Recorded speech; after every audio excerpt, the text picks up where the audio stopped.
by own consciousness. And so even when people have curses and when people have all these, occult afflictions and all, it is a part of the consciousness. It is a part of the consciousness. So to get rid of it means absolute healing. It means that a part of you has to transmute. So it's like an alchemy. How long does it take? I mean, you have to understand the process, first of all.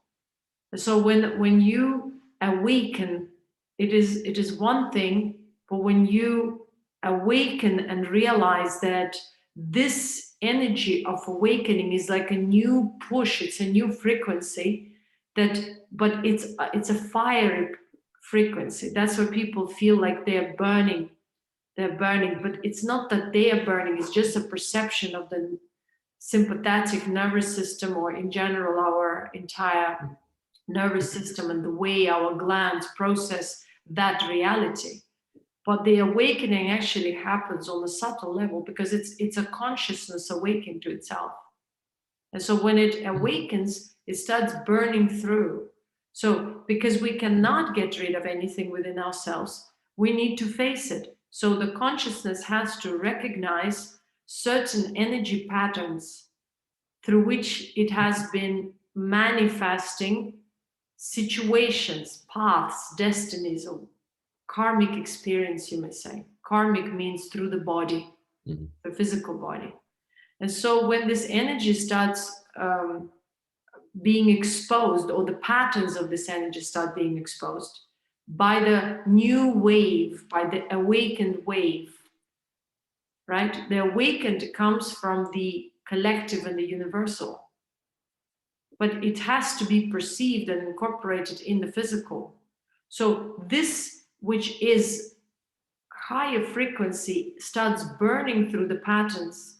But while burning, it also enlightens, meaning puts it to light, so that you can see what the pattern used to be. Sometimes it is not even your individual pattern, but is the pattern of your ancestors, because you are part of that lineage. And what is the lineage? Is the vortex of consciousness in the collective consciousness, a part of which you are. So the collective consciousness contains many vortexes. So, and then these vortexes, their degradation, their corruption is manifested in the collective. And then through the interaction with different beings, different circumstances, we are able to learn these patterns, not only of the individual self, but also of the ancestral or collective self, by seeing the energy patterns. Energy pattern means that if there is negativity, and negativity, let's say pessimism, let's say depression, I mean, you can unite them under one. Or for instance, some sort of distortion towards loneliness or separation. Like, these are fundamental principles within a collective consciousness, not individual. We just pick these vibrations and connect and flow and start flowing with them. So these are so-called corrupt tendencies, the way the energy of the collective vortex descended into the matter. It got corrupt, but corruption doesn't mean that, it's bad. It's just the energy vortex. It has its own way of manifesting. And without understanding this, we just think that, oh, I just have to get rid of this, I have to get rid of that quality. You can't get rid of qualities. You have to understand that this is an energetic imprint. It's a pattern. And that's why when evolution starts happening, it starts happening in this kind of a process where the body perceives the burning, it perceives discomfort, and the burning means pain, pressure, any form of discomfort, the way human consciousness understands the discomfort, suffering, you may use the word suffering, whatever word you use, but it's It means, in other words, facing negative energy. When we face negative energy, it's extremely unpleasant. But then on the other hand, how do we want to evolve? We, went down into the matter. We dissolved, we saw that these tendencies of this collective consciousness within ourselves, like pessimism, self-pity, self-judgment, condemnation, self-condemnation, they led us to this situation now. So now when we want to transcend them or transmute them in an alchemical way, you may say, what is going to happen? Can we just take them and throw them in the garbage bin? No, we can't take anything, because the energy can only transmute. And so many people in the science know this, that the energy doesn't go anywhere. It may transmute, it may transcend onto a different level or higher level of vibration, but it doesn't go anywhere. It is just the quality can change, but the energy still remains. So the energy as the essential part or essential aspect of consciousness is always the same. It's there, it's neutral. But it has been directed by consciousness of a limited expression, let's say, like our collective or ancestral or individual. And so when we want to go through this process of transformation, we so much welcome the word transformation. But once transformation starts transpiring through the physical vehicle, we want to run away from it, because it's uncomfortable. It's extremely painful sometimes, because it comes from the subtle and transpires into the physical.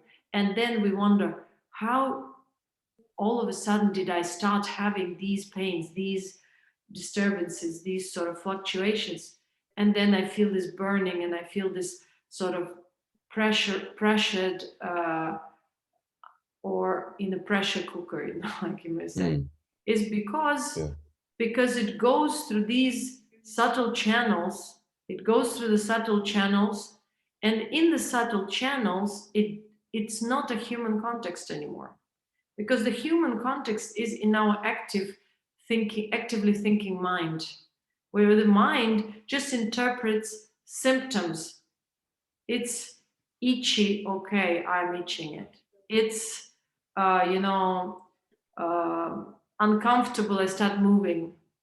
I'm irritated. What is an irritation? It's some sort of disturbance within the nerves. I start yelling or feeling uncomfortable and anxious. So these are just like physical, the interpretations, the mental interpretation, or active mind's interpretation of what is actually happening. But the subtle body is beyond the physical or the human context. It is sort of within this context, but it has life of its own, because it has this conscious, it's conscious substance. It's conscious substance, like when we speak about light body or subtle body. I mean, before it becomes light body, it has to be transmuted, because all that energy that has been of a nature of stagnation, like this energy, it sort of envelops that subtle body and doesn't make it appear as actual light body, the higher essence. So that's why yogis and siddhas speak about transmutation and refinement, because what do we refine?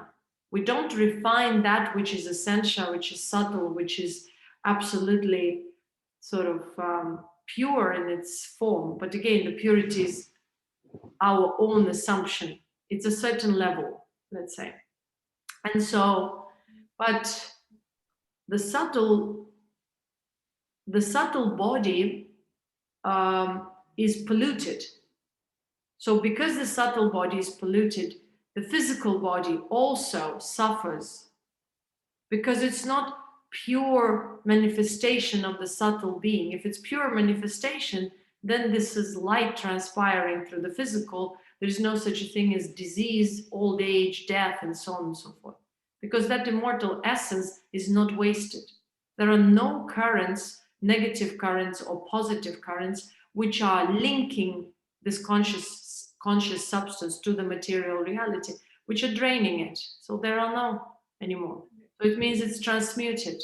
But as long as these currents are linking us to the projected reality, are constantly sucking, so then we need to first of all understand this process. So understanding means we need to witness it. But witnessing is still pleasant. But once you start really cutting off, realizing that through certain connections, relationships, and relationship doesn't mean relationship between two bodies. I mean relationship between consciousness and the projected reality. So when these relationships understood properly, now we start the process of transmutation, because consciousness starts seeing bondage, starts seeing ties.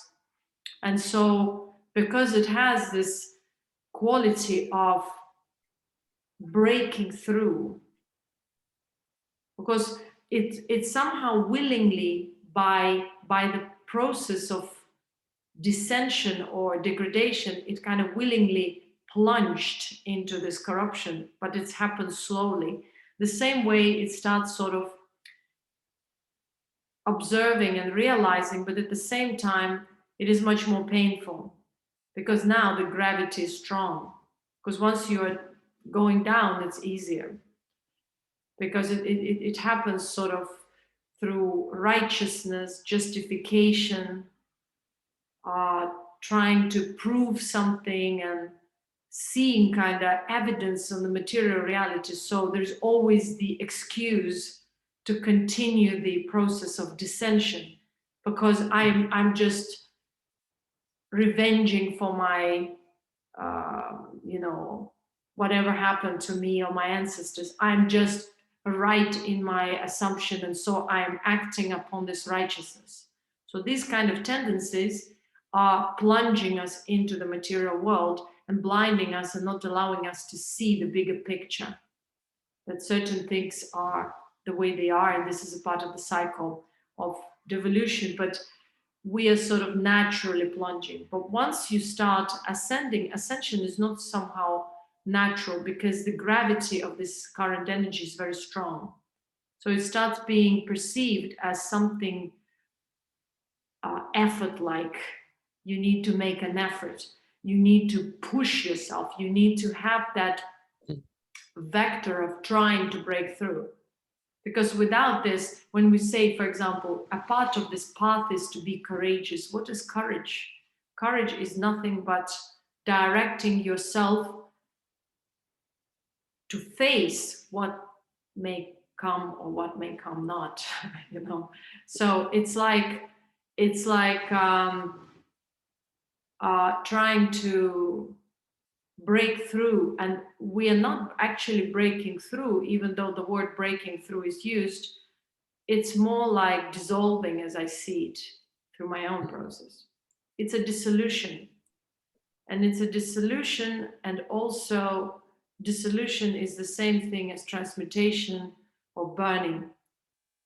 That's why also in Yoga Sutras, Patanjali, or the teaching as it descended to us in the name of Patanjali, said that there is an important aspect of burning or tapasya. And tapasya does not mean actual austerities in the human context again, or through the man-made reality. It is more within. It is more how we perceive the reality through the impurities, through the distortions, and how we can notice, how we can perceive that pain and suffering of the corrupt perception, and how we can have courage to dissolve. Having courage means allowing this all to burn. But while things are burning, it's not pleasant, it's suffering. So that's why also many yogis and Siddha masters spoke about this courage on the path, ability to really go through all this suffering, that the suffering transmutes us, suffering helps us to mold in a right way. But these are again metaphors, like Abhinavagupta, for example, spoke, or some other masters, because it seems like we're shaping into something, but actually we're just letting go. We're not shaping, we're shedding, we're dissolving, we're transmuting. And when the essence is there, it's like you've accomplished the process of unbecoming. There's nothing more. And when there is pure reality, this pure reality just starts transpiring through the body. But how does it transpire through the body? It burns also the patterns of the body, the patterns of the active mind, because the body maybe is used to do certain things. It has become a habit, it has become a character. So it reshapes. Reshaping means whenever there was a tendency, whenever there was a distortion, this distortion now is dissolved. It's like you completely changed. If you liked certain things, disliked certain things, now you're neutral. So the energy that has been spent on emphasizing liking or disliking has been transmuted into being, where there is no question or mental wave that sort of describes anything. It's consciousness perceives necessity, it goes and experiences. And let's go of experience and plunges back into its own essence. And again, when we try to describe things verbally, it is already corrupt, because people hold on to these words: breakthrough, plunge, go. So because the active mind wants to receive direction in the manifested reality. It wants to know what to do. But the question of the subtle is not what to do, how to be. How to be. And how to be, again, is irrelevant for the man-made reality, for the manifested. How to be means I am. It's not what I am going to be. It's not what I am becoming or unbecoming even. There is no afterthought. And this is to understand the greatest symbol of existence, which is Tilopa's Mahamudra and all the other Siddha masters. It's existence. There is no who I am, what I am, where am I, or when am I. There is only I am. But there is not even I, it's just being. Because at the perception of reality, there is complete dissolution of any idea of the self. But at the same time, it's still aware and active consciousness, yet it's no longer active from the point of there are certain disturbing energies that are pulling it to act. It's just consciousness that has action in potentiality, that if I need, let's say, to operate as consciousness through this body, I just operate because through my consciousness means high intelligence or higher intelligence, there is a need to operate because I'm still in this physical reality. I do operate without afterthoughts, imagination, without too much thinking or not thinking. It's just consciousness, action, abstinence of action, being. Again, the same thing. If there is a certain perception of something is needed, then the action is there. The consciousness manifests directly in the wise action. Why wise? Because it comes directly from the intelligence, from the high intelligence. And so we cannot say that thinking, emotionalizing, intellectualizing is actually intelligence, because intelligence is direct, it's consciousness which has these aspects as tools, but does not employ them unnecessarily. Because these tools otherwise start draining us, attaching. Actually, they create this bondage because something invokes the process of thinking. Because our natural being is without thinking. Its existence without thinking. And some people might ask, how is she speaking, for example, without thinking? Or how can people exist without thinking and emotions? Emotions and thinking are tools. It doesn't mean you can't exist without bags or suitcases, but you don't drag them around continuously. You use suitcase only when you travel. You take a bag when you have something to put into it. So the same goes with these tools. Thinking is applicable when there is something to calculate, something to assess. But the same goes with emotion. Emotion can be invoked and can be perceived as a way to connect to different elements within the material reality, right? Physical elements. But then if the emotion is disturbing, it means you are not consciousness. It means you are just emotion, and you forgot that your consciousness that has that as a tool, as the ability to experience the material reality in a deeper sense. So that's like an enhancer, you know? Like you can enhance your experience through invoking emotions and relating through these emotions to something.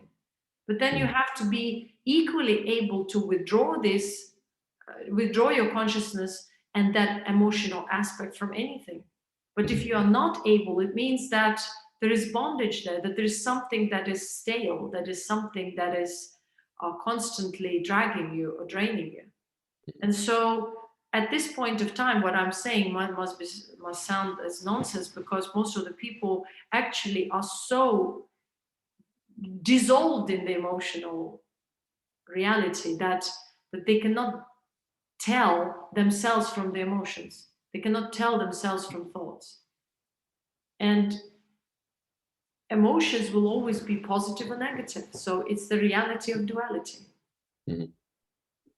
But we are talking about actual reality from the capital R. So this reality is the reality of high intelligence. High intelligence is the reason for all of this. Like consciousness is the reason for all of this, for the emotions, for thoughts. But these are aspects. So why would I associate myself with an aspect? It's like, I know that nature is vast. It has all kinds of creatures, but I choose all of a sudden to just associate with gorilla or a duck. And so the entire perception of my life is just through that. So I assume I'm gorilla, or I assume I'm a duck, and I focus just on that. Or let's expand it. Okay, only birds. And I'm dreaming how I would be like a bird, how I would be flying, or only insects. So this is exclusion. The same goes with inability to actually be wholesome. Because our consciousness disperses through the emotions, but it kind of, the consciousness is focused onto this one reality, which is mental, emotional processing of reality, nothing more. And that's why we miss out on actual reality. Where is this reality? So we forget who we actually are, that if we are, let's say, consciousness is creation, so it includes all aspects, visible and invisible. But we only focus on the birds, or on the mammals, and we forget about the rest. So this is what comes to my mind as I think the way we live at the moment, that we just choose to process everything through this mental and emotional tools instead of actually remaining that higher intelligence consciousness, which is in a neutral way. And so from already this point, we are disturbed and distorted and corrupt. And when it becomes a habit, it becomes a normality, a normal way of comprehending reality, and that's it. And then someone like me sounds like a lunatic then, Because what kind of reality is she talking about? Maybe she's dreaming, hallucinating. Because all these things are much more acceptable than that which is not perceived at the moment by the majority. So the majority dictates. The majority will always dictate what is to be a normality. And so, yeah. And when we start transmuting all these things, obviously everything changes. Our perception, we realize that emotions and thoughts are not a normality. We constantly remain without thoughts, but we are consciousness that processes reality just by observation. And it is actually much more involved and aware of what's happening, because it's directly connected, but yet it doesn't link the individual self with these aspects. It observes in a wholesome sort of omniscient way. So it's there, it's accepting the presence of whatever tools or qualities within creation, but it doesn't associate itself with it. It doesn't even associate itself with its own physical vehicle, as the vehicle is seen as or perceived as a necessary tool to exist. It's like you can't go to Mars or anywhere to the outer space without, let's say, certain protector. You can't even go up in the air further enough to be just as you are, because you need protective suit.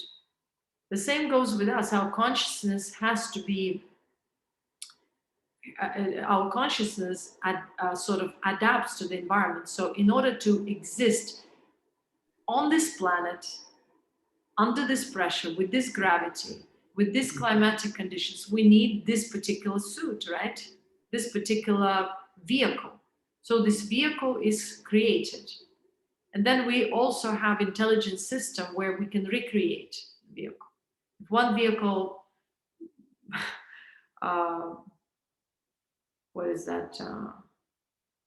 broke down or is dysfunctional or has got, I don't know, rotted, so then we can acquire a new vehicle. And so we have the consciousness of our ancestors to help us do that through the genetic material. I mean, very sophisticated system. But we don't even understand that. Again, we just accept that the whole process is it's just a normality. It's all we came here to do. And so from this misinterpretation and misconception of what life is and why we are here, we create the entire sort of, I would say, vector of our current life, where we're limited on possibilities. Okay, we came here, so what do? We're directionless. Okay, our parents tell us we need to go to the kindergarten, to school, then to the university. Then they tell us, okay, we want grandchildren. We want to be grandparents. Okay, now it's time to copulate. Okay, find someone. Okay, to find someone, you need to have a perspective, another direction. Okay, what do you have together? And then in just 20, 30 years, life becomes even more meaningless because all these things are accomplished, but still the true meaning has not been tasted or understood.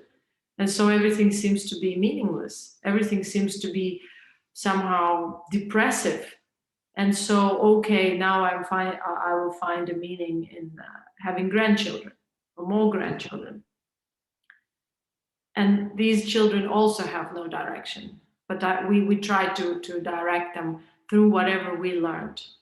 And so it becomes sort of a very, very kind of meaningless, sort of limited understanding of what this creation and we are as part of creation are. And that's it. And this is where we cannot actually even realize this, what I'm saying, if we are not awakened, if consciousness doesn't see or perceive anything else except its own tools or limitations. So right now our life is the life of a limitation. That's what Kali Yuga is, but it's coming to an end.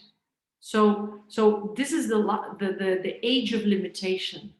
This was the age of limitation. Okay, it's fine. Whatever I'm saying doesn't mean it's good or bad. It was the age of limitation, or it is still the age of limitation. We're facing consequences. We're facing consequences of our consciousness deliberately, by its own choice, limiting itself. And so limiting self means being under pressure, because it's limiting, it's contracting. Evolutionary speaking, or speaking from the evolutionary perspective, the contraction of consciousness or limitation, what is corruption? Is the limitation of consciousness, isn't it? So the limitation leads to this contraction, and then the evolution means expansion. It means inclusion and dissolution of limitations or boundaries.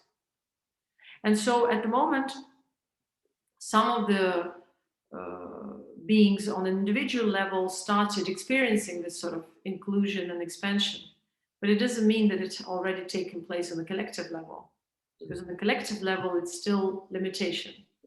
But this is how evolution happens. Slowly some individuals start expanding, so they start burning these limitations within. And so by resonance, by frequency, it starts affecting the others, knowingly or unknowingly.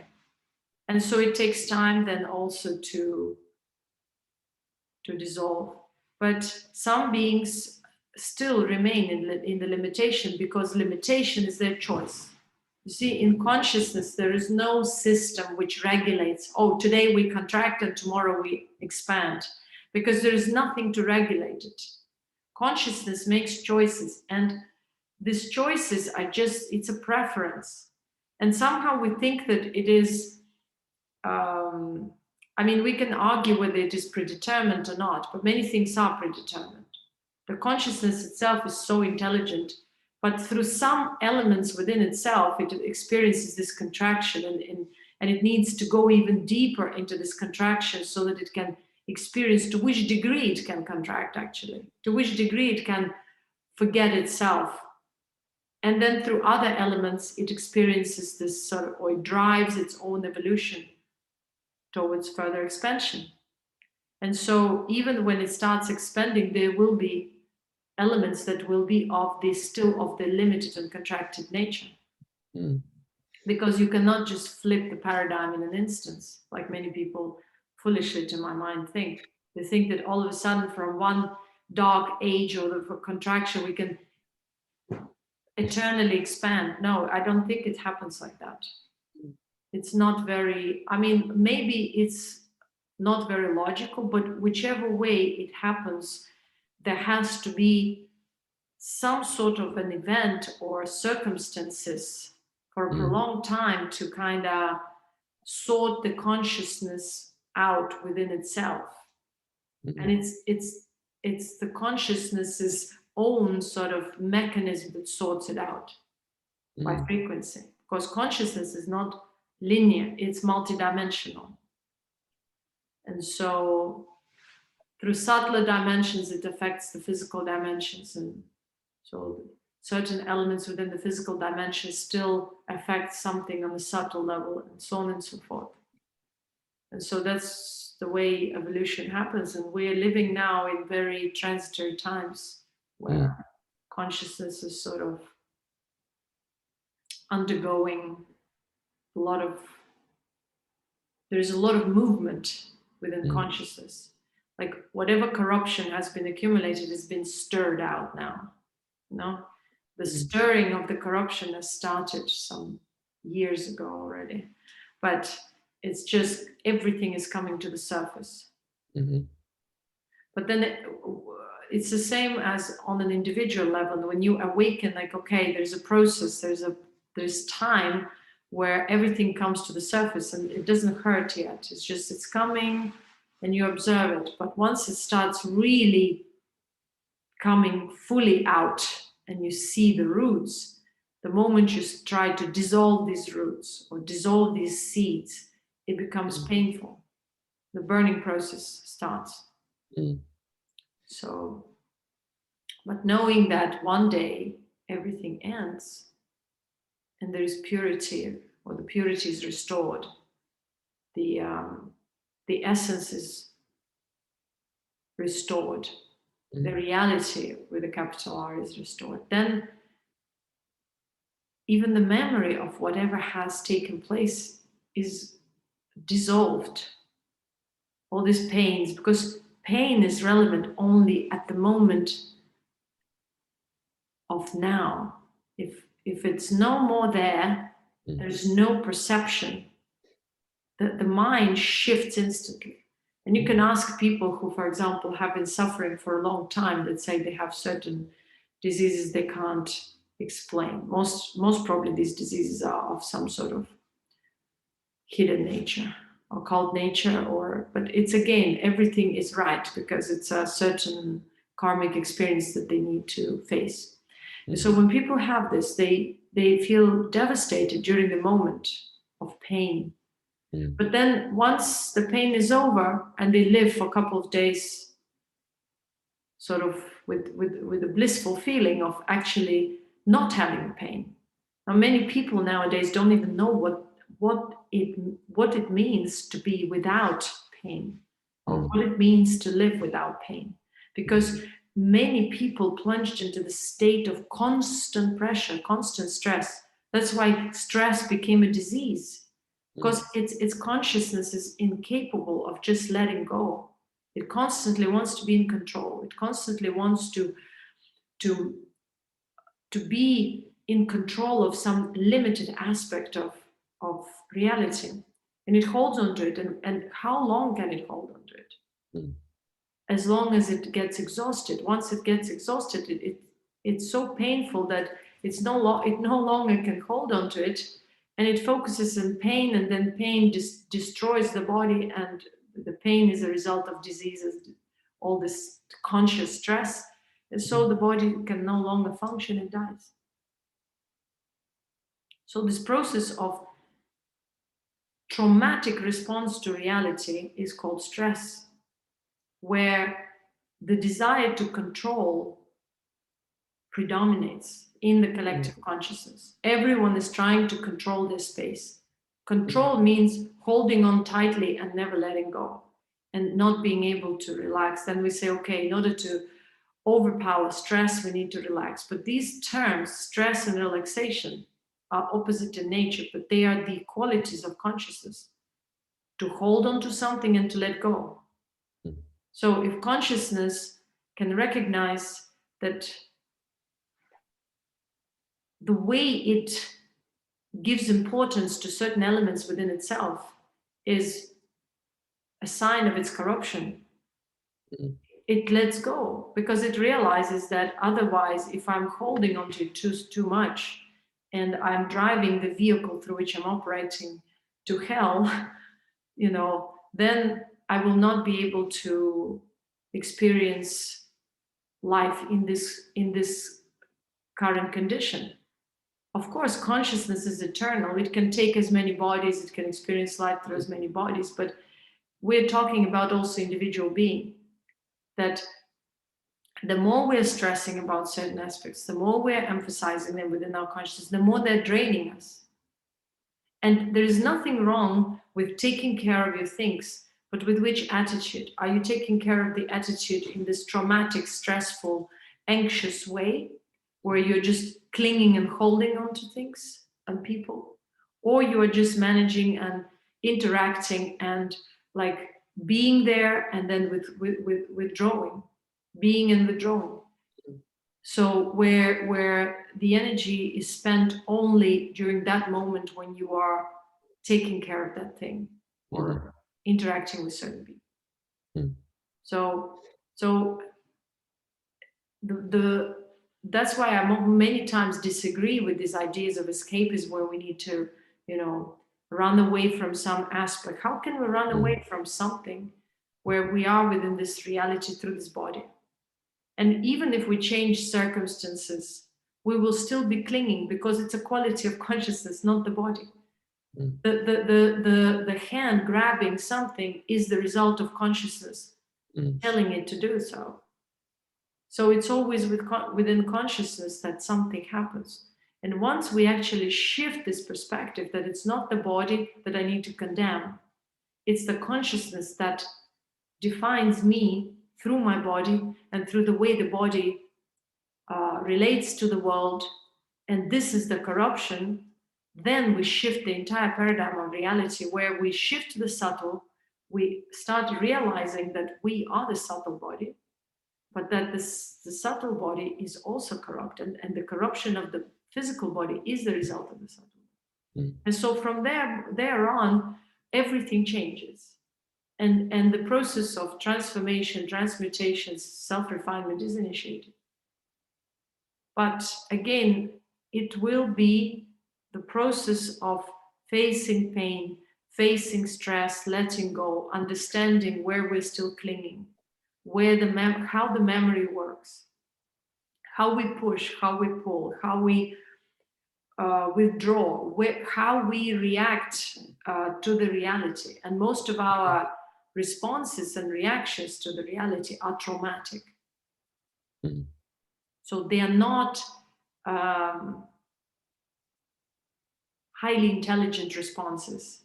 Highly intelligent response is neutral, is through the blissful being. Mm-hmm. So the reality does not pose any threat to us, but the way we relate to it is a problem.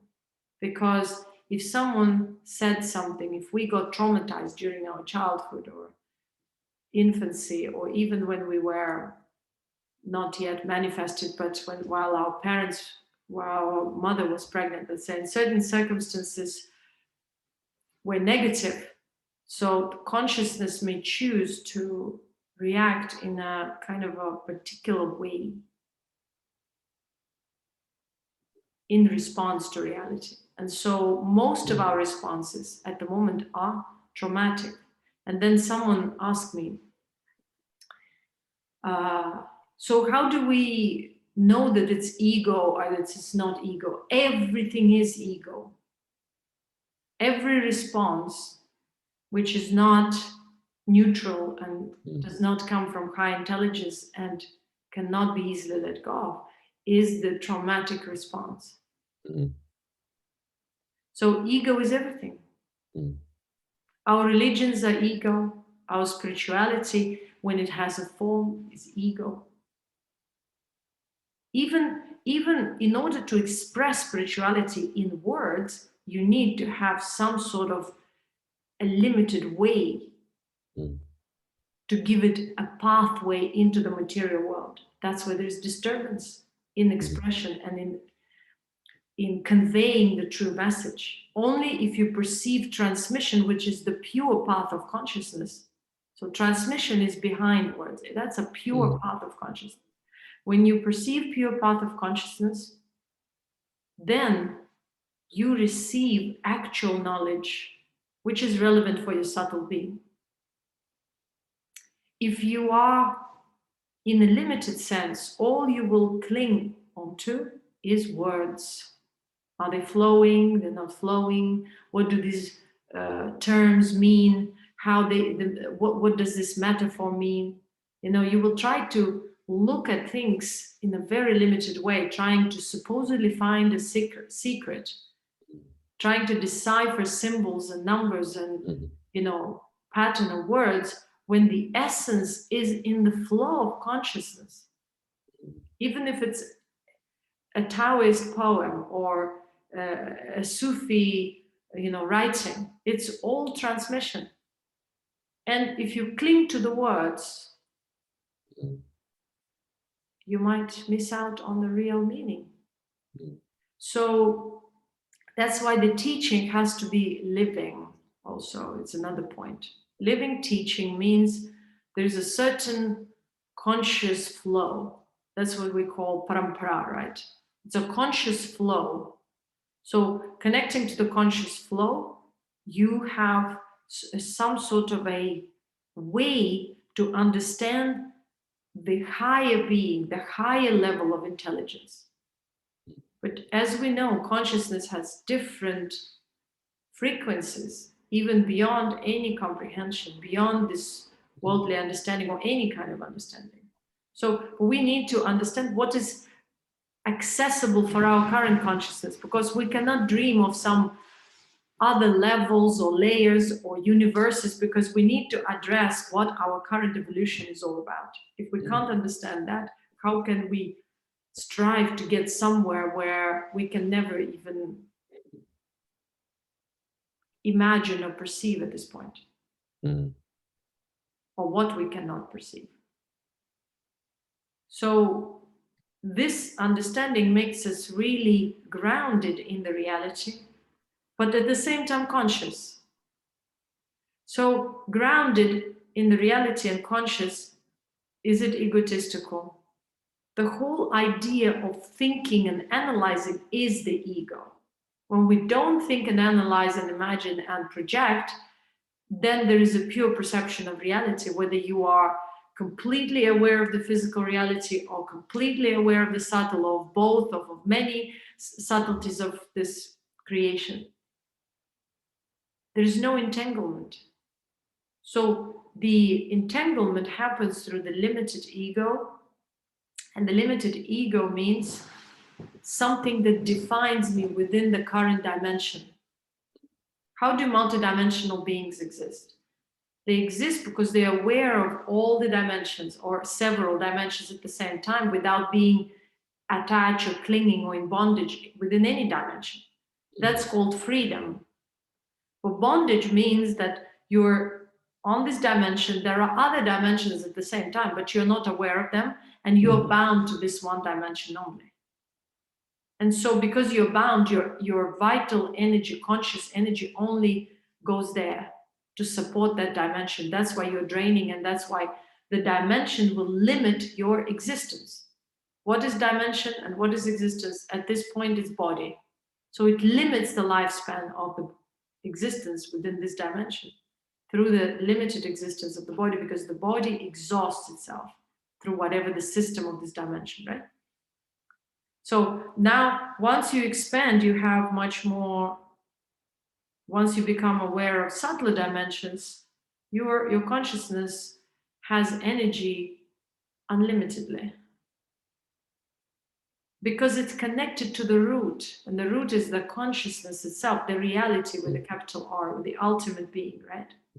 But yet, through that ultimate being, it's aware of the dimensions, and so it can operate on these dimensions for a while or with certain purpose, but then it withdraws, so it doesn't lose itself in the dimension or to the dimension, right? To a certain layer, but it can only operate. So in this case, there is no draining. But when one is bound to the dimension and completely is oblivious of the root of the being, one's form cannot be sustained for long. So because of this, there is a limitation of age, or limitation of life, or so-called age, right? And so if we understand all these points, we expand our awareness, we start being more aware. But if our being, individual being, is not refined, even if we become aware of subtler dimensions, the consciousness, unrefined consciousness, will start clinging to subtler dimensions, will try to manipulate and control subtler dimensions. This is where the corrupt sciences come from.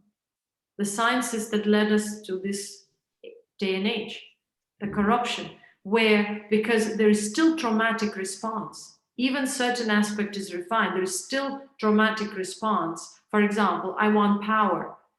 It comes from corruption, where there is no understanding of what the true reality is. Because if that is there is no distortion towards any desire to control or have power over a certain limited dimension.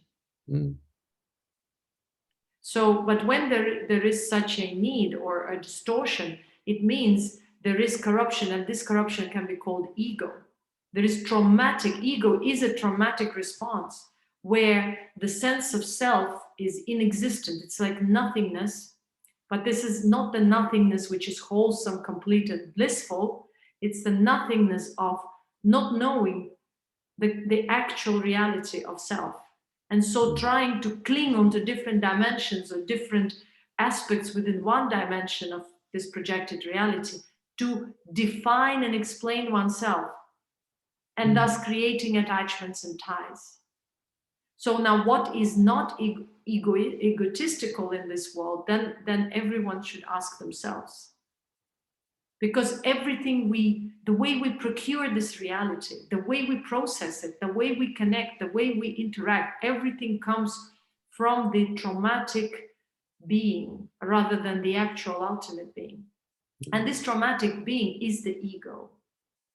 There's no other ego here, you know, because the natural being, the natural healthy sense of self is the awareness of me being in this physical body, me being also the subtle being, and the ultimate, and there is absolute humility and simplicity. So whenever there is a need, there is an expression, then there's withdrawal. If this awareness is lost to a certain degree, or if this awareness is only temporary or momentary, it will cause traumatic response, because then something else needs to take over. And what is this something else? It's the corrupt perception will take over. I need it because it defines my body. When my body is defined, how do you define your body? Through your partnerships. You choose a partner who defines supposedly your body, your level of expression, your job. But all of these, even like, these are just expressions of the ego, because the ego has to be very deeply understood. It's more than what our current psychology understands. It's subtle. The physical expression is only that which is possible to, let's say, register. It's like a symptom of disease without knowing the actual reason for the disease, right? So if psychology or psychiatry separates different kind of diseases, okay, this is bipolar, this is narcissism, this is psychopathy, this is this and that. But these are different expressions of one and the same corruption, which is disconnection from the ultimate, that emptiness. Everything could be called just ego, and that ego has these different manifestations that we accepted for normality.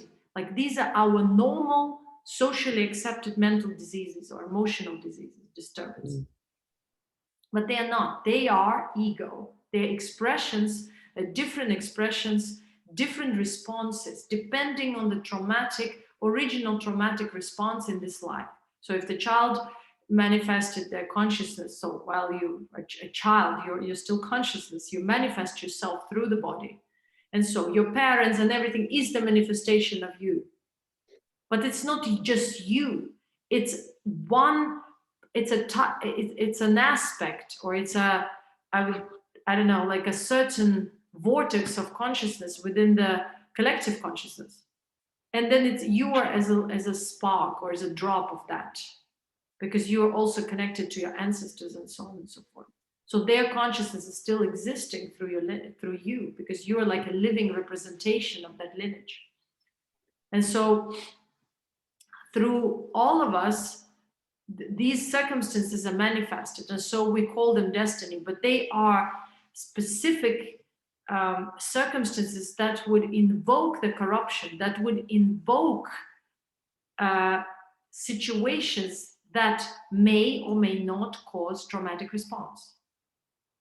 And the traumatic response is always individual, because that particular individual consciousness in that particular body will respond to it this way. And let's say there is a sibling, the same sibling, or the other sibling will respond to the same situation differently, or the same way.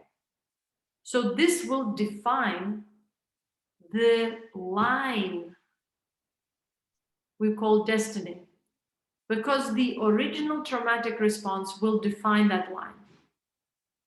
And then this line will start unfolding through all these supposedly relationships and friendships and co-workers or job circumstances or business circumstances or whatever other circumstances.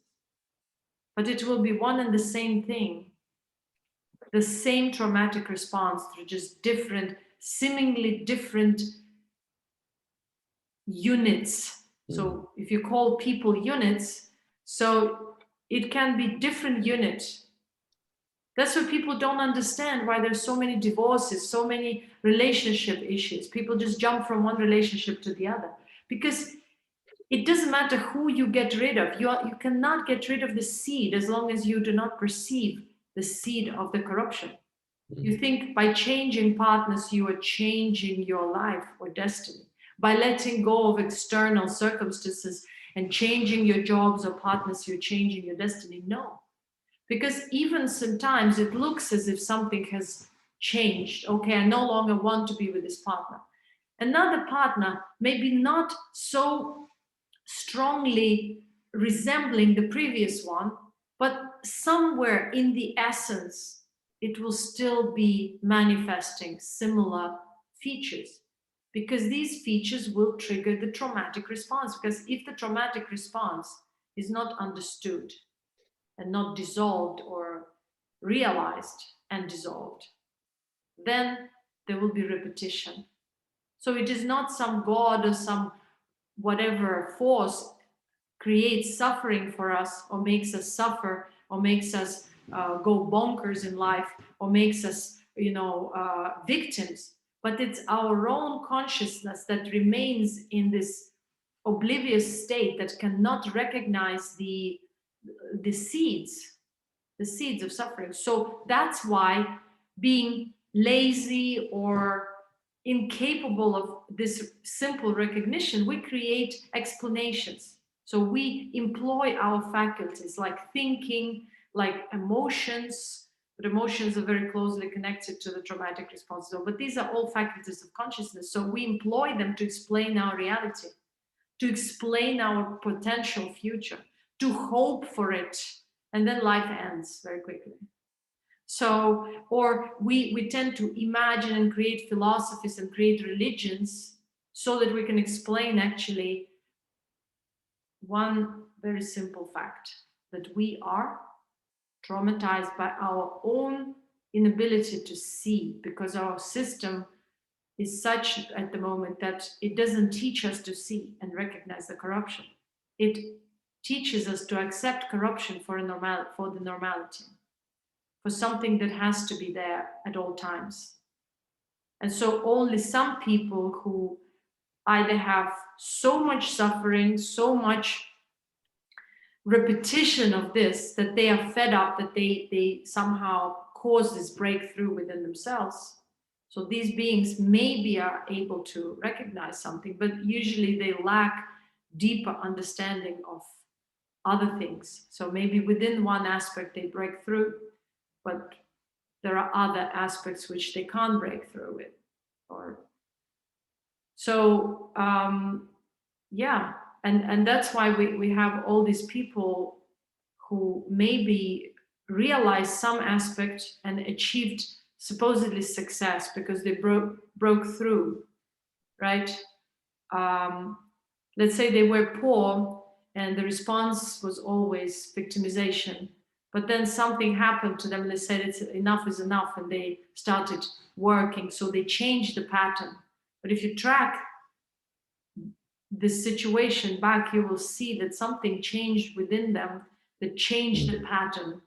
If they were procrastinating and complaining and doing nothing, they started doing something. They started critically thinking. They started opening up to communication, to communicating with other people. And so they change the pattern. And so goes with the relationship. The pattern has to be recognized.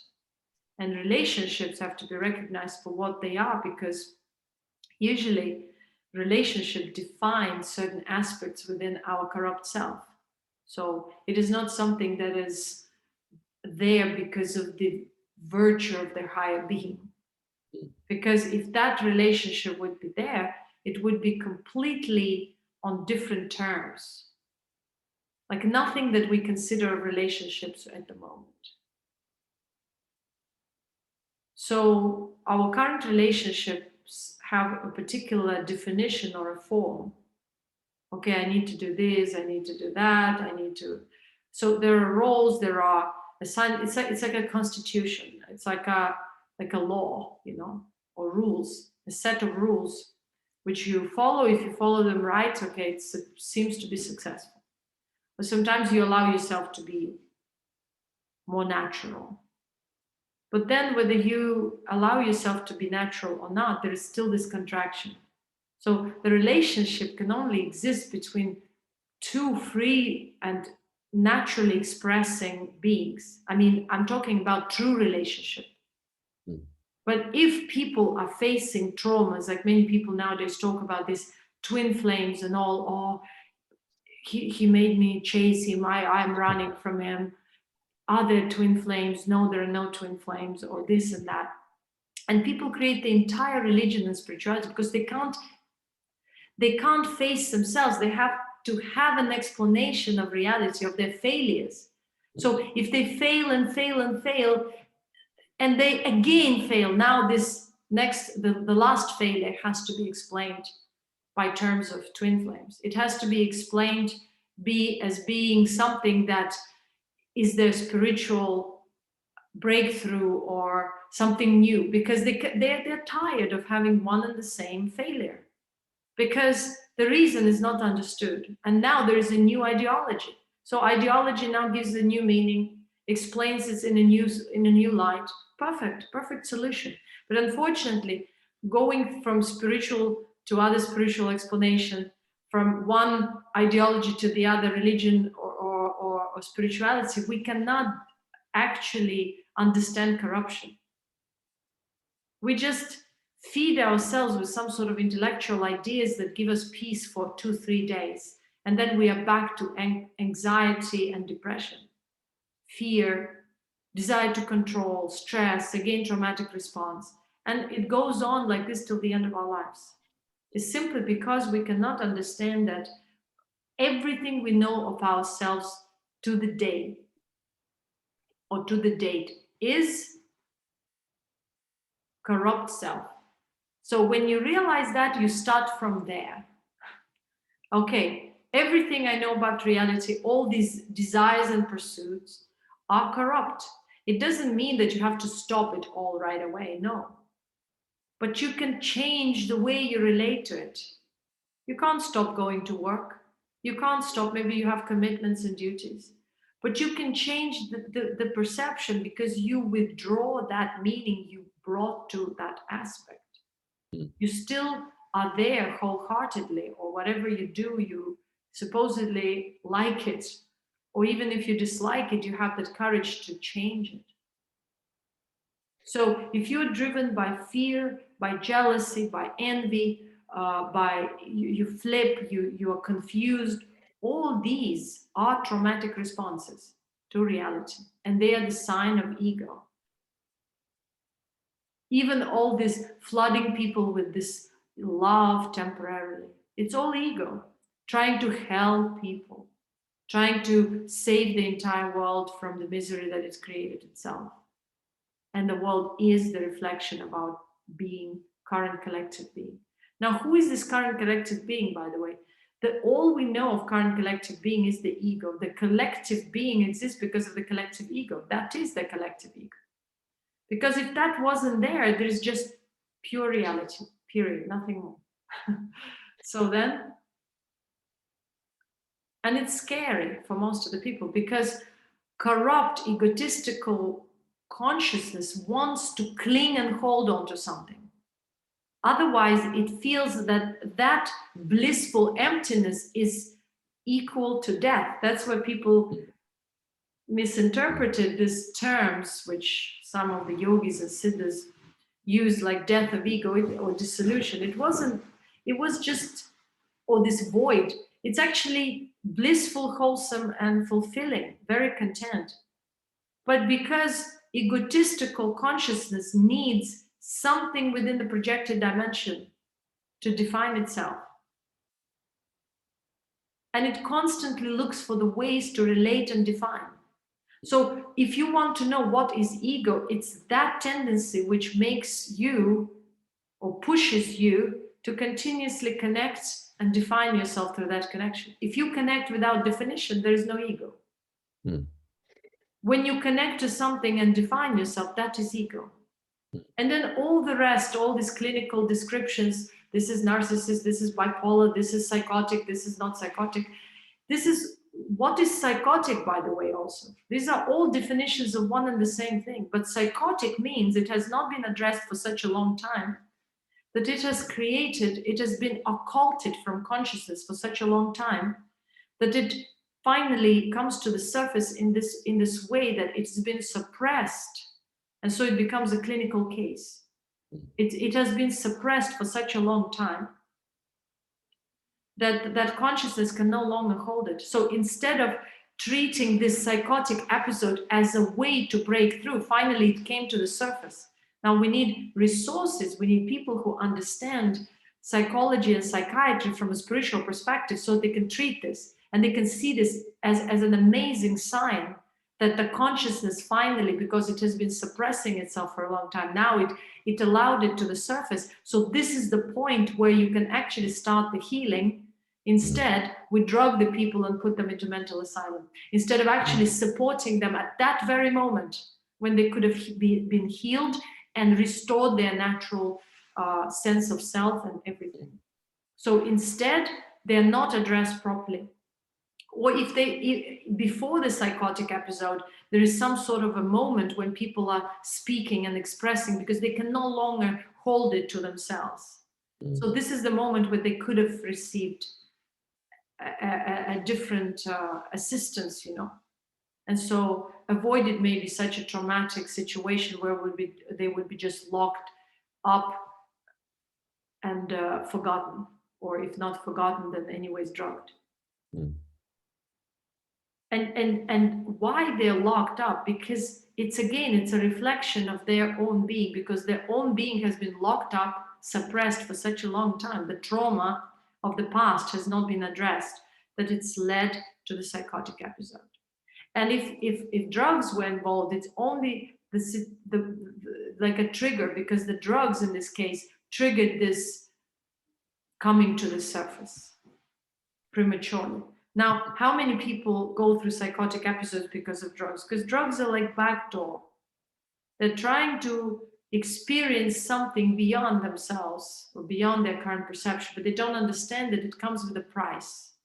And this price is to face the pain that has been obstructing them from experiencing that ultimate being. So because they do not understand it and no one teaches them that, they fail to this, they fall to the trap of drug culture. And so the result is psychotic episode, or some sort of transpiring of mental illness, which then becomes paranoia or bipolar disorder or any kind of other disorder. Because this has been there, they have been confused for a long time. Why would they even take drugs? To numb their pain, or to experience something that they haven't, because they can't face the reality anymore, the reality of the pain within themselves. Or there's anxiety that is, again, the anxiety is a very sign that there is so much trauma inside that hasn't been addressed. So if it's a prolonged anxiety, it might lead to, again, this explosion, which is the psychotic episode. Or then it goes into very strange self-expressions that we again started accepting for normality. Because the trauma, or in case of the active narcissism, for example, or in case of any form of narcissism, spirituality became one of the tools for narcissists to express themselves as well. Because they need to hold on to something, to some ideology or something where they would feel special, because there's such an emptiness, there's such a feeling of I'm nothing, that I need to pursue becoming something. Now, who doesn't pursue becoming something? No one. So everyone should be diagnosed. Because when you become something by the virtue of your natural expression, this is one thing. Or by your natural talent without this superimposition of this onto others. But when there is constant need to become something, whether through spirituality or through career or through anything, any path, then it's a question. But we don't clinically diagnose narcissism in that sense, but it's everywhere. So this is this emptiness. The first traumatic response to the reality is, I need to become something in this reality because I'm nothing. Because there is a perception of being nothing. And this is the perception of discontentment. And this discontentment expresses an anxiety or mix of fear and anxiety, where you're sort of driven by ambition, then you're afraid, but then you break through the fear and then again pursue ambition, and so on and so forth. So this is traumatic response. But then people might ask, but how do we live further? If after listening to this, how can we live? Because then everything is traumatic. Yes, everything is a traumatic response. Whatever we're used to is a traumatic response. The way we react, we need to pursue something. We need to pursue relationships. We need to pursue purchasing our properties. We need to pursue spirituality also in the same demanding and clinging way. There is no field at this point of time which is devoid of this corruption, because everywhere there is, how am I defined through what I do? How am I defined through what I relate to? How am I defined through what I possess? And that's it. This is the essence of ego. How do I define my miserable perception of being nothing, and how do I produce it into something? The more I produce outwards, this is where the corruption comes from also. This idea, the more I produce outwards of myself, the more I create, the more I build, the more people give me feedback, the more people respect me, the more I feel that I am something. Because if there was deep perception of wholesome being and the connectedness with the ultimate reality, the lesser that ambition would exist. Because true consciousness understands that there is nothing there that needs to be fulfilled. It's complete in itself. So it relates to the world, the healthy ego, let's say. It relates, because it's pure consciousness, it relates to the world in the manner of functional necessity, where there is no definition of what this connection or relation, or how this relation defines me. What it makes me for me. If something makes you feel or think that you are something, then it means that you are ego, that corrupt, limited being who tries to cling onto the reality to define self, that tries to create something in the reality so that it receives feedback. Or, in other words, validation. So everyone leads for validation. A small child is taught by parents to live for validation. You're a good boy, or you're a bad boy. So this acknowledgement of every action defines traumatic response. Like a machine. Bad response 0, good response 1. Reward, carrot and stick method. 0, 1, 0, 1, 1, 1, 1, 0. This is how the coding happens. And so the child is taught to understand the reality through the emotional responses of the parents, but the emotional responses of the parents are traumatic as well. So the corruption is generational. So we learn this corruption, we learn these responses, and then we wonder, how can we kill our ego? And then the conclusion of some misfortunate, very corrupt beings is that we need to kill our connection with the body. The body is the only mirror that we actually have at this point. The body reflects our corruption. Nothing more than that. But then we connect, we are attached to our corruption. Obviously, we're attached to our body as well. Because we don't know anything else. It's only bodily perception and bodily response. The body is treated well, it smiles. But actually it's consciousness through the body that smiles. But most of the people don't realize that, because they directly connect. Me smiling is the body smiling. Me happy is the body happy. You know, it's a gorilla mentality. But this is current mentality. It's not good or bad. It's the time. It's the time we're living in. It's not to put people down. What I'm sharing is to raise the awareness, to understand that we can no longer exist in this paradigm. Because if we are looking for spiritual teachers to validate our ego, what spirituality are we talking about? If we look for spirituality to define our corrupt ideas of reality, then this is not a spiritual path. Spiritual path and teaching supposed to shatter your illusions. Because if we were in Satya Yuga or in higher yugas or different cycles or different, conscious, in different conscious perception, we would not even need to have a word spirituality, because our own being would be already spiritual. And it wouldn't require any teacher or anyone to tell us anything, because we would know. Now, this existence of teachings and teachers and lineages exists because the knowledge has corrupted, so it needed to survive somehow. So it would survive through some vehicles, living beings who are vessels of this knowledge. Nothing more. But if one's own consciousness does not connect to the teaching, and the teaching means it's a higher frequency that allows you to burn this illusion, to face your own corruption so that you can burn it. If you have no courage to burn it, no teaching or any connection will do it for you. It's like it's like a wall socket. You connect to it and you burn. Once you disconnect, nobody can stop you being just a piece of technology, dead piece of technology. So it needs to be connected to the vortex.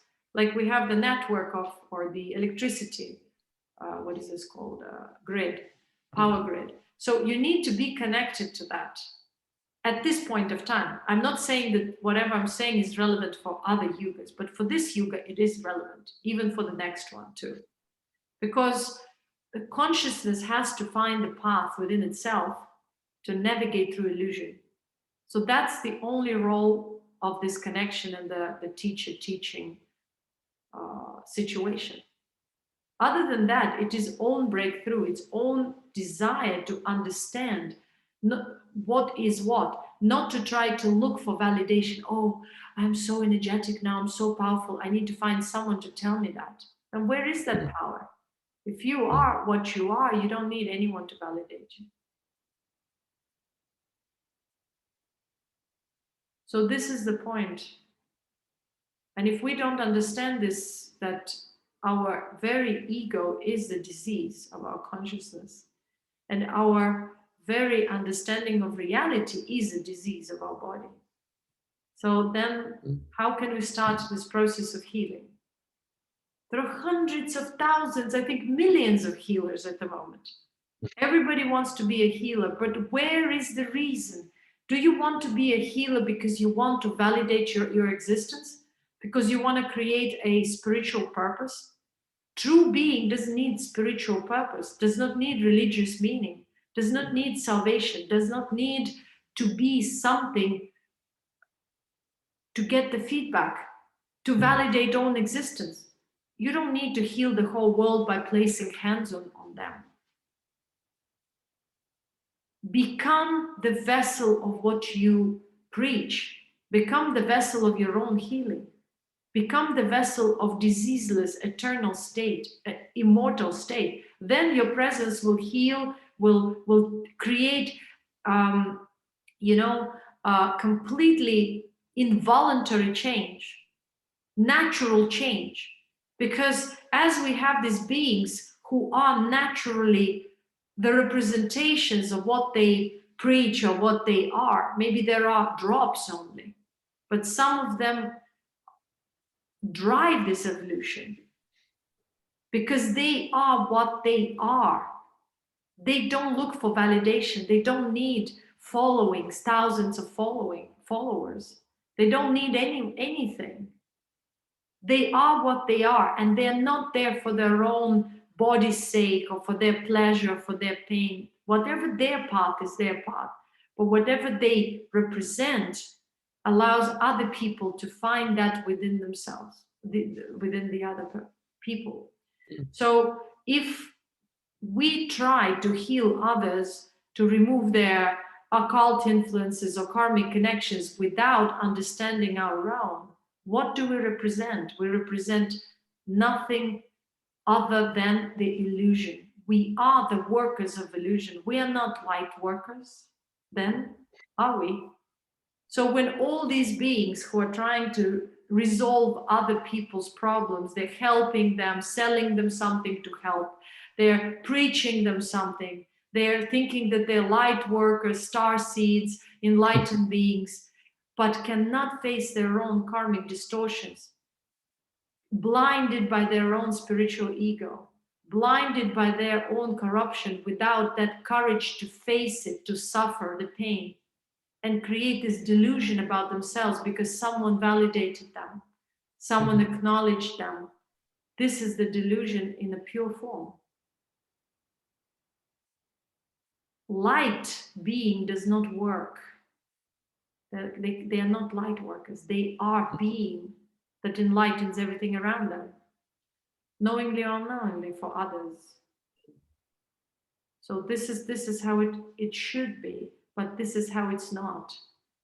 And so we are in the age of delusion because we are not only deluded by whatever madness and political and religious corruption, but we're deluded by our current spirituality, where the ego is at the core. Narcissism is at the core. I am nothing, therefore I need to become something. I am nothing, therefore I forever am bound to this projected reality. I exist because I'm ego. Because otherwise the existence is so incomprehensive, so pure and wholesome, where there is nothing and nobody to validate. But there is completeness, there is wholesomeness, there is purity. And this purity does not need to be acknowledged or attached to anything. It doesn't even need to be boxed. So every time we try to create some sort of a wrapper, it's already a certain manifestation. It's a certain, way. But then the question arises, then I will show you a different dimension of what I see. If you do not offer anything in a wrapped way, how that which can only perceive the wrapper understand, right? So our spirituality is nothing but the product of our corruption, because we understand the wrapping. But even if something is conveyed with the wrapper, it still has to contain the essence. If it's only the wrapper, it's illusion. So that's why in later yugas and in our age, we use words. We use words and we use books, but if the books are just wrappers without the essence, without the transmission of the consciousness of that being who produces them, then they're empty words. If the healing that you're trying to give someone or help is devoid of selflessness and pure transmission of your ultimate being, where there is no afterthought, no projection, no connection, no desire to attach to that other being whom you are healing or helping, then it's pure ego. It's the healing of the ego. And healing of the ego means taking that to oneself or connecting with that and attaching to that element of that. Because if you saw the seed of that disease and you are connected with the ultimate, that connection with the ultimate dissolves that seed within the other. You don't even need to talk to them. You don't even need to lay your hands. You don't need to do anything. When they face you and you face them, the healing already happens. The healing means the connection to the ultimate, which pushes whatever is unrefined, whatever is hurting, whatever is painful, whatever is the cause of suffering, so that the other consciousness does not need to empower you as a healer or as a teacher or as whoever you represent. But it empowers itself because by facing you in silence or by listening, it invokes its own power to heal. Because if consciousness sees the path of healing within themselves, they would never be attached to the source of the healing, of the teaching. Because if it's a true source of healing or teaching, it doesn't want to attach anyone to itself. But if it's a machine of money making, then it will always try to attach. Because if there is true healing and true spiritual learning, the other being who is perceiving that, they will see their own power, but they will grow in power of humility within themselves, in power of gratitude, in power of self-respect and self-love, which is selfless. Self-love means perception of wholesomeness and contentment, nothing more, right? So people talk about selflessness, talk about wholesomeness, but who is perceiving it? So if these words are just words, then the teaching is dead. Because someone needs to represent it. If you're a healer, then you have to represent health. You have to represent purity. If you're the teacher, you have to represent knowledge. You are knowledge. Knowledge doesn't mean words. Knowledge doesn't mean concept. It's emanation. You are the emanation that shatters illusion. Every time people face you, see you, the illusions are shattered. Slowly, slowly, layer by layer. If you are the teaching, then through your being, through your presence, people will awake to the natural being.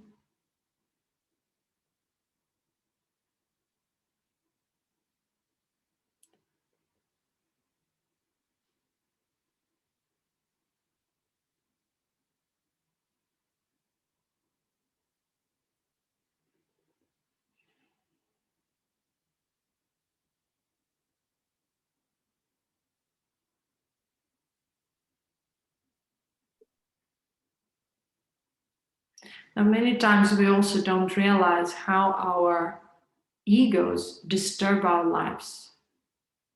So we think, oh, I have this destiny of failure. But we don't realize that it's our traumatic response that causes failure.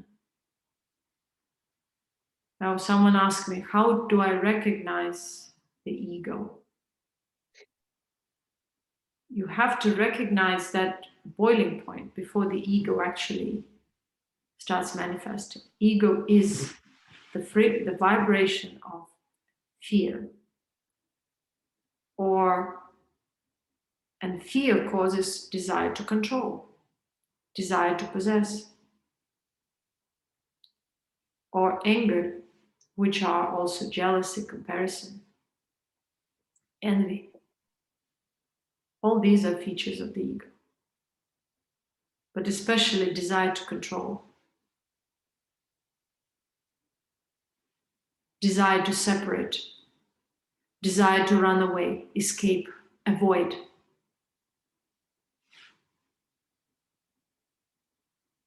Desire to run away and be alone because I fail. I fail what? To control. That ego thinks that it fails to control, so it needs to resort to loneliness. It condemns itself sometimes, or it feels guilty and ashamed. So all these responses are traumatic responses of reality. They are egoic expressions of this traumatized self, the victimized self, the corrupt self. So how do you recognize? Well, when you perceive within yourself, when you have these waves arising, you can give yourself a moment and observe where they arise, why. And usually why, the answer to the question why is because I feel like I'm nothing at that moment. When I look at someone else's success, and if I feel like I'm nothing, obviously, what is invoked? Envy, or anger, or fear that I will never have that. Because we perceive others through the same prism as we perceive ourselves. We perceive ourselves as nothing, and now we perceive them as nothing. But because they have a house and a nice car, we perceive them as something, because we found this way to validate ourselves through the projected reality. Now, because they have it, so we obviously don't have it. So we're nothing, we remain nothing, and they remain something for us within our consciousness only. Within their own consciousness, they try to acquire more and more because they still continue to feel like they're nothing. And then if they acquired properties and cars and all the material possessions, then they need human touch. There's a next level of acquisition. Then it becomes emotional, energetic desire. Now I need people to love me. I need friends, I need this and that. So what do? I please them. Please them. By pleasing, they validate me. So this is how ego thinks. Then when I fulfill that level as well, now I need spirituality. I can buy maybe spirituality as well. I need someone to validate my being. So I need a teacher or someone who already is famous in this world, because so they gain something from the world. Because I acquire such a teacher, attention of such a corrupt teacher, it means it defines me. It means I achieved spiritually because I have this connection with this teacher, because he has world fame, and it means I'm something too. This is how our corrupt minds think. This is how corrupt consciousness thinks. Or I got access to this pure teacher. Now, how do I possess that pure teacher? Okay, maybe I shower money on that teacher. Maybe I try to invite them somewhere. Maybe I try to get closer to them, so that through that closeness, I validate myself.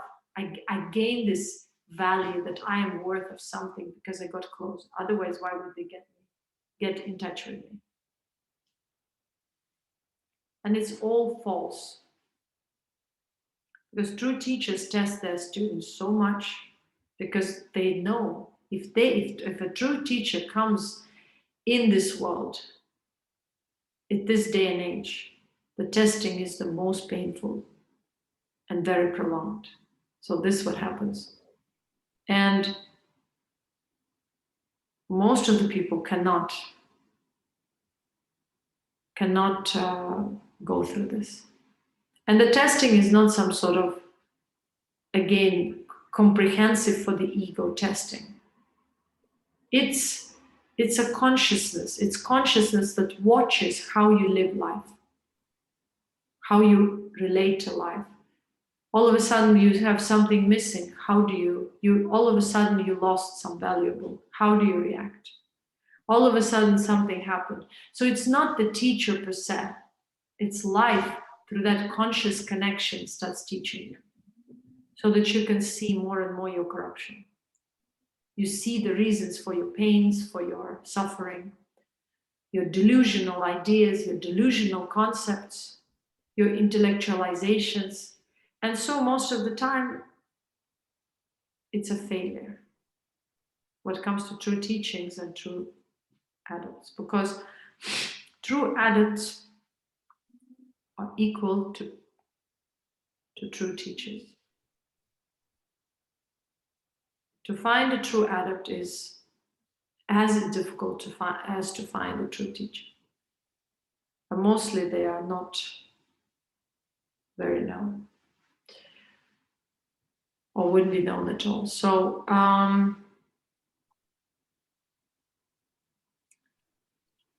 another point is also that the ego cannot recognize the truth. The ego manifests everything that defines itself. Only awakened consciousness, or if we are connected to some degree to the ultimate and we recognize that connection, then through that connection we can start recognizing the truth. And the truth is the reality. Because at first it's a glimpse. I mean, everyone perceives this in glimpses. We perceive our equanimity and bliss, even for a moment. Sometimes we can, or we sometimes have very restful, blissful sleep, you know, and then we wake up and we're rested. So this was the moment where we were kind of connected or reconnected, you would say, but it was just a moment. And so because we don't emphasize these points of connection, we don't see value in that. We don't see that for what it is. Because our consciousness is still fully operating, let's say 99% in this gross emotional projected reality, right? Man-made reality. So it cannot register easily those moments when it's, because the consciousness cannot be fully disconnected from the ultimate. It is to a large extent, but there's still this 1% even that is there, because without it, there's no such a thing as life, you know, so it's there. But to recognize it's difficult. So in order to recognize the truth, one needs to be, at least to some degree, the truth themselves. They need to perceive the truth within themselves, at least to a small extent. And then we wonder why there are so many corrupt teachings, so many cults, so many religions, because that represents our corruption. That's the product of ego. Because the truth is not the product of ego. When we start perceiving the truth, we see the truth in the spiritual teaching or in other people equally, to the degree we see that or perceive that truth within ourselves. If we only perceive delusion, we produce that delusion and reflect it back to ourselves so that we can recognize it one day. But without perception of the truth, there is no that anchor that allows us to recognize the falsehood. So that's why the truth remains occulted. And also our deeper delusion and illusion remain occulted too. So our active consciousness is very limited. And so then people wonder how they cannot come across true teachers, how they cannot, meet yogis and siddhas they are willing to meet. Because there's too much corruption, there's too much falsehood, there's inability to recognize, there is attachment to the form, there is attachment to the idea.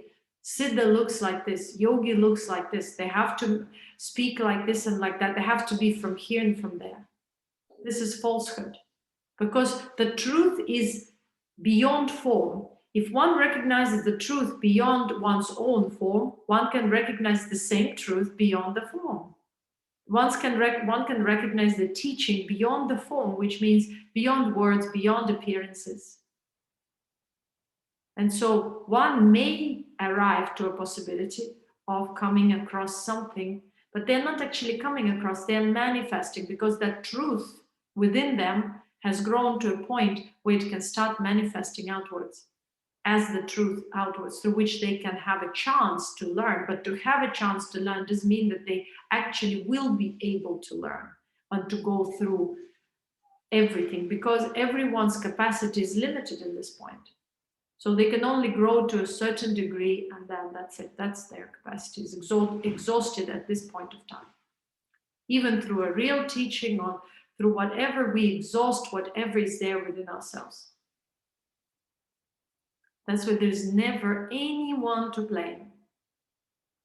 There's no one to blame. There's no one to accuse, there's no one to judge. And as long as we judge, we will receive spirituality of judgment. As long as we compare, we will receive spirituality of comparison. Or we'll try to prove that our spirituality is better than someone else's. But the truth is beyond everything.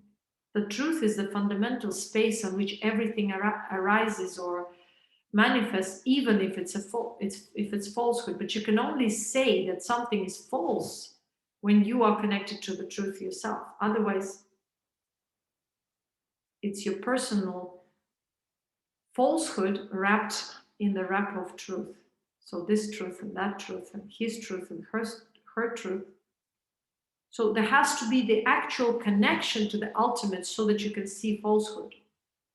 Through whichever wrapper, through whichever form, through whichever words. You can perceive the level of consciousness through which anything was written, anything was manifested. And then you can say, this is to this degree true, because you can see, okay, the scripture of Dwapara Yuga must be, it says 50% truth, 50% falsehood. Or maybe this consciousness in Dwapara Yuga was very highly evolved, so there's a lot of truth, but there is a lot of coding. So it depends on your own consciousness how you can decipher and understand this message. If we cannot see beyond our own form, how can we see beyond anyone's form? So we fall for teachings and teachers just on the basis of form and words. Then we can never find the truth. Because if you fall for something just based on the words and form, then you're blinded by your own form, but by your own understanding and judgment, by logic. But if you see and perceive and understand the truth within yourself, you see who is who and on which level they are and what they are. And it doesn't mean that people are more evolved in this world or lesser evolved don't suffer. It only means that we are in the age of corruption. And when you are in the age of corruption, whether you are yourself corrupt or others are corrupt, one way or the other, you're facing corruption through others or through yourself. If you are more evolved and refined, you still are interacting with someone who is corrupt. You are a part of the world which is corrupt and which has corrupt systems. And that's the reality of the world, not your reality, if you're refined and connected. Right? But unfortunately, the masses buy into words, into beautiful pictures, into some illusory ideas and hallucinations and all these kind of imaginary stories rather than they look into the essence. Not the time to look into the essence. It's the time to just, for some, to either to wake up, and for the rest is just to plunge even deeper into this self-created falsehood and delusion. Nothing more to add to this.